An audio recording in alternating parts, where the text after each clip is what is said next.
नमस्कार। आज हम सुनेंगे हेलन कीलर द्वारा लिखित मेरा जीवन नामक उनकी जीवनी के बारे में। ना सुन सकने वालों को सुनने योग्य बनाने वाले अलेक्जेंडर ग्राहम बेल को समर्पित। अध्याय प्रथम। अपने जीवन का इतिहास लिखने की शुरुआत करते हुए मुझे कुछ डर जैसा लग रहा है। मेरा बचपन पे एक सुनहरी कोहरे की तरह जो पर्दा पड़ा है, उसे उठाने में मुझे एक मिथ्याधर्मी संकोच ने घेरा हुआ है। आत्मकथा लिखना एक कठिन कार्य है। जब मैं अपनी नितांत आरंभिक धारणाओं को वर्गीकृत करने की चेष्टा करती हूँ, मैं पाती हूँ कि वर्षों बाद वास्तविकता और कल्पना एक जैसे ही दिखने लगते हैं। शायद समय का यह अंतराल ही अतीत को वर्तमान से जोड़ता है। औरत बच्चे के अनुभवों को अपने ही कल्पना के रंगों से रंगती है। कुछ एक अनुभव मेरे लिए जीवन के आरंभिक वर्षों के अनुभवों से बिल्कुल अलग है, लेकिन बंदी ग्रह की प्रतीक्षाएं निश्चेष्ट हैं। इसके अलावा बचपन की बहुत सी खुशियां और दुखों ने अपनी तीक्ष्णता खो दी है, और मेरी आरंभिक शिक्षा में जो अनेक अत्यंत महत्वपूर्ण घटनाएं घटी थीं, उन्हें महान खोजों के जोश ने बुला दिया है।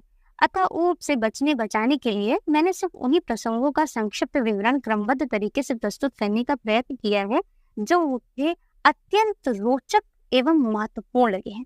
मेरा जन्म 27 जून 1880 को उत्तरी अल्बामा के एक छोटे से शहर टस्कम्बिया में हुआ था। मेरा ददिहाल कास्पर कीलर से संबंध रखता है, जो स्विट्जरलैंड के निवासी थे और मैरीलैंड में आकर बस गए थे।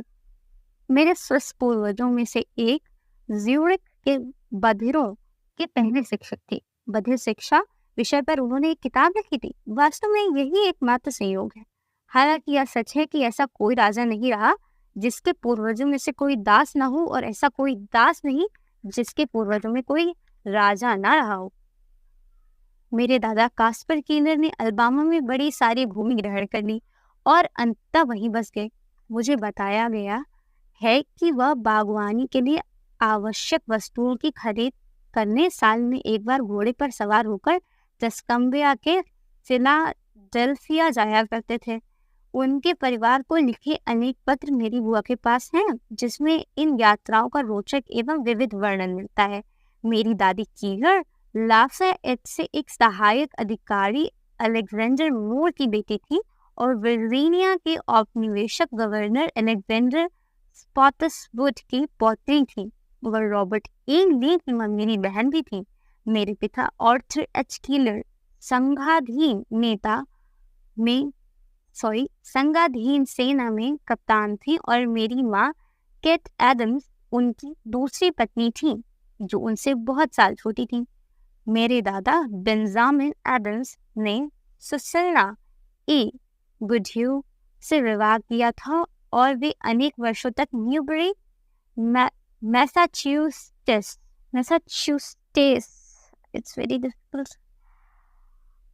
में रहे। उनसे पुत्र चार्ल्स एडम्स का जन्म न्यूबरी पोर्ट में हुआ था, जहां से वे हेलेना अरकानसा चले गए। गृह युद्ध छिड़ जाने पर वह दक्षिण की तरफ से लड़े और ब्रिगेडियर जनरल बन गए। उनका विवाह लूसी हेलन एवरेट से हुआ, जिनका संबंध उसी एवरेट परिवार से था जिस परिवार से एडवर्ड एवरेट और डॉक्टर एडवर्ड एवरेट हेल का संबंध था। युद्ध समाप्त हो जाने के बाद उनका परिवार मेम्फिस टेनेसी चला गया। जब मैं बीमार पड़ी और जिसके बाद मेरी आंखों की ज्योति तथा श्रवण शक्ति चली गई, उस समय तक मैं एक छोटे से घर में, जिसमें एक बड़ा चौरस कमरा था और एक छोटा कमरा जिसमें नौकर सोता था। दक्षिण में ग्रह स्थान के निकट एक छोटा सा घर बनवाने की प्रथा है, तथा यदा कदा उपग्रह के रूप में उसका इस्तेमाल किया जा सके। मेरे पिता ने गृह युद्ध के बाद एक घर बनाया और उन्होंने मेरी माँ से विवाह किया। वे उसमें रहने के लिए चले गए। वह घर लताओं, गुलाबों तथा मीठी सुगंध वाले रंग बिरंगे फूलों की चढ़ती बेलों से पूरी तरह ढका हुआ था। बगीचे से देखने पर वह एक कुंज या लता भवन जैसा लगता था। छोटा सा दलान पीले गुलाबों तथा खूबसूरत लताओं के आवरण के पीछे छिपा रहता था, जिसमें मरमर पक्षियों और मधुमक्खियों का मेला ही लगा रहता था। कीनर वास स्थान जहाँ मेरा परिवार रहता था छोटे से गुलाब मंडप से कुछ ही कदम की दूरी पर था। इसे आईवी ग्रीन कहा जाता था क्योंकि घर और आसपास के वृक्षों एवं बाड़ों को ऑंगल मरबल्ली ने ढका हुआ था। इसका पुराने ढंग का बगीचा मेरे बचपन का स्वर्ग था। मेरे शिक्षक के आने से पहले के दिनों में ही मैं चौरस खड़ी सदाबहार झाड़ी को छूते हुए चलती थी और सुगंध से पता लगा लेती थी कि नील पुष्प है या दूसरा कोदनी। वहां भी क्रोध और कीट के दौरे के बाद मैं कुछ चैन पाने के लिए उद्यान में चली जाती और अपना तमतमाया ठंडा चेहरा ठंडी पत्तियों तथा घास में छुपा लेती। खुद को फूलों की उस वाटिका में खुला छोड़ देना मुझे परमानंद की अनुभूति कराता था। मैं खुशी के मारे एक जगह से दूसरी जगह तक फुदकती रहती। अचानक एक खूबसूरत बेल से भेंट होती। मैं उसकी पत्तियों और वास्तु से पहचान जाती। मैं जानती थी यह वही बेल है जो उद्यान की अंतिम छोर पर स्थित टूटे फूटे ग्रीष्मकालीन ग्रह को ढके हुए है। यहाँ भी जमीन पर बिछी लघुपर्णी बेल थी। चमेली के फूलों की लटकन थी और कुछ दुर्लभ किस्म की मीठी सुगंध वाले पुष्प जिन्हें बटरफ्लाई लिली यानी तितली नुमा कुमुदिनी कहा जाता है क्योंकि उनकी कोमल पंखुड़ियां तितलियों के पंख जैसी लगती हैं। लेकिन गुलाब, उनका तो कहना ही क्या, वे सबसे सुंदर थे। मैंने उत्तर में हरित ग्रहों में कभी इतने मनमोहक गुलाब के फूल नहीं देखे जैसे आरोही गुलाब मेरे दक्षिणी ग्रह के हैं।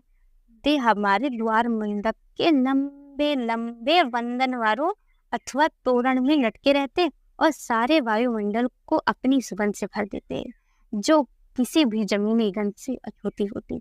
सुबह सुबह ओस में नहाए हुए वे गुलाब इतने कोमल इतने पवित्र लगते कि मैं सोचा करती क्या ये फूल ईश्वर के उद्यान की पारिजात कुसुम जैसी नहीं। मेरा बचपन साधारण था, लगभग वैसा ही था जैसा हर छोटे बच्चे का होता है। परिवार में पहली संतान होने के नाते मेरा स्वागत उसी तरह हुआ जैसा हर परिवार में होता है। मुझे कोई नाम देने के लिए परिवारजनों के बीच खूब बहस हुई। हर कोई इस बात पर जोर दे रहा था कि परिवार के पहले बच्चे का नाम कोई हल्का फुल्का नहीं दिया जाना चाहिए। मेरे पिता ने एक पूर्वज माइंडेड कैंपबेल का नाम सुझाया जिनका वे बहुत आदर करते थे। इसके बाद उन्होंने चर्चा में शामिल होने से मना कर दिया। मेरी माँ ने सारी समस्या हल कर दी। उन्होंने अपनी इच्छा जताते हुए कहा कि मेरा नाम उनकी माँ पे रखा जाना चाहिए जिनका पहला नाम हेलन एवरेट था। लेकिन मुझे चर्च ले जाने के उत्साह में मेरे पिता ने रास्ते में वह नाम ही बुला दिया। स्वाभाविक सी बात है क्योंकि उसी नाम को लेकर होने वाली चर्चा में भाग लेने से उन्होंने इनकार जो कर दिया था। तब पादरी ने उनसे नाम के बारे में पूछा तो उनको इतना ही याद रहा कि मेरा नाम मेरी दादी के नाम पर रखे जाने का निर्णय हुआ था और उन्होंने मेरी दादी का नाम बता दिया, हेलन एडम्स।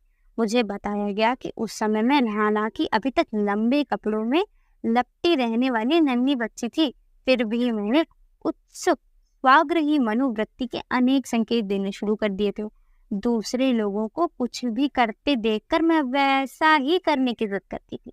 जब मैं केवल 6 माह की थी तभी मैंने हाउ टू सी कहना सीख लिया था और एक दिन तो मैंने बहुत सा टी टी टी कहकर सबका ध्यान खींच लिया। मेरी बीमारी के बाद भी मुझे एक शब्द याद था जो मैंने शुरू के इन महीनों में सीख लिया था। वह शब्द था वाटर और मैं उस शब्द के लिए तभी कुछ आवाज निकाला करती थी जबकि मेरी वाणी मेरी बोली एकदम चली गई। मैंने वॉट की ध्वनि निकालना तभी बंद किया जब मैंने शब्द के हिज्जे करने सीखा। वे मुझे बताते हैं कि मैंने उसी दिन चलना शुरू कर दिया था जिस दिन मैं 1 साल की हो गई थी। मेरी माँ ने मुझे स्नान टब से अभी निकाला ही था और वह मुझे अपनी गोद में लिए हुए थी। तभी पत्तियों की झिलमिलाती छाया ने अचानक मुझे आकृष्ट किया जो चिकने फर्श पे पड़ती धूप में नाच रही थी। मैं अपनी माँ की गोद से फिसली और उसकी तरफ दौड़ गई। उस आवेग में जाते ही मैं गिर पड़ी और रोने लगी ताकि मेरी माँ मुझे फिर अपनी गोद में उठा ले। खुशियों के इन दिनों की उम्र लंबी नहीं थी।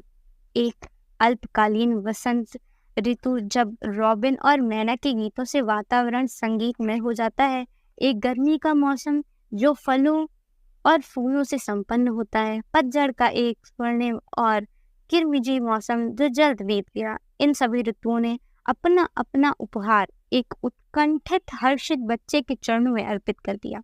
फिर फरवरी के नीरस महीने में मुझे बीमारी ने जकड़ लिया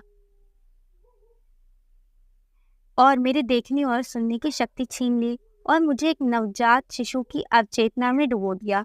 डॉक्टर ने इसे उदर एवं मस्तिष्क की विकट रक्त संकुलता बताया। उन्होंने सोचा मैं बचूंगी नहीं, तथापि एक दिन अलस सुबह मेरा बुखार उतनी ही अचानक व रहस्यमय ढंग से चला गया। उस सुबह परिवार में बहुत खुशी मनाई गई, लेकिन किसी को भी, यहाँ तक डॉक्टर को भी पता नहीं था कि मैं अब कभी देख या सुन नहीं सकूंगी। मैं समझती हूँ उस बीमारी की भ्रामक स्मृतियाँ अभी भी मुझे घेरे हुए हैं। मुझे विशेषकर याद आता है कि मेरी परेशानी और वेदना के बिलखते क्षणों में मेरी माँ कितनी कोमलता से शांत करने, राहत देने की कोशिश करती थी। मुझे वह दर्द एवं घबराहट भी याद है, जिस दर्द और घबराहट के साथ मैं बेचैनी भरी आधी नींद के बाद जागी थी और मैंने अपनी शुष्क एवं तप्त आंखें दीवार की ओर फेरी थी। वह रोशनी जो कभी मुझे बहुत अच्छी लगती थी, अब मेरे लिए हर दिन मंद पड़ती जा रही थी। लेकिन इन क्षण भंगुर स्मृतियों के अलावा वास्तव में वे स्मृतियां हैं जो सब कुछ बड़ा अवास्तविक और एक भयानक दुस्वप्न जैसा लगता है। धीरे धीरे मैं उस खामोशी एवं अंधकार की अभ्यस्त हो गई जो मुझे घेरे रखती थी। मैं भूल गई कि यह कभी इससे भिन्न हुआ करती थी। मेरी यह दशा तब तक कायम रही जब तक वह मेरी शिक्षिका नहीं आई, जिससे मेरी आत्मशक्ति को बंधन मुक्त करना था। लेकिन मेरे जीवन के पहले 19 माह के दौरान मैंने व्यापक हरे भरे खेतों, चमकीले आसमान, पेड़ों और फूलों की झलक अपने मन में कैद कर ली थी, जिसे बाद में मेरे जीवन में आया अंधकार भी पूरी तरह मिटा न सका। यदि हमने एक बार देख लिया, वह दिन हमारा हो जाता है। और दिन में क्या दिखाई दिया है?